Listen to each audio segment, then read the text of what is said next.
તો ફાઇનલી મિત્રો માયાભાઈની તબિયત એકદમ સરસ મજાની થઈ ગઈ અને તેઓને હોસ્પિટલમાંથી છૂટી મળતા અને તરત જ તેમના દીકરા જયરાજભાઈ અને તેમના પૂરા પરિવાર સાથે આ મંગલમાના સાનિધ્યની અંદર તરત જ દર્શન કરવા પધાર્યા હતા। તો વિડીયોમાં ઠેઠ સુધી આગળ જોજો।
બેને સાબિત કરીને દેખાડે કાલ્યું આ જ્ઞાને છે ને આ વિજ્ઞાને છે।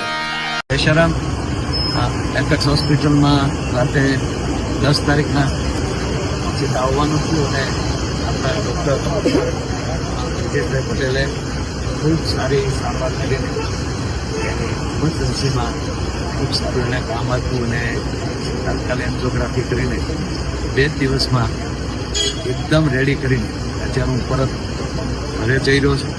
એટલે દરેક મારા પ્રેમી મિત્રો જે 2 દિવસથી સૂતા નથી, ખૂબ માણસો મળવાયું અને ખૂબ બધાના ફોન પણ એટલા આવ્યા એ બધાએ મારા પ્રેમી મિત્રો છું। અત્યારે એકદમ રેડી છું અને ઘરે જઈ રહ્યો છું। બધાને મારા જય શ્રી રામ, કોઈ ચિંતાનો સવાલ નથી, એકદમ રેડી છું। જય શ્રી રામ।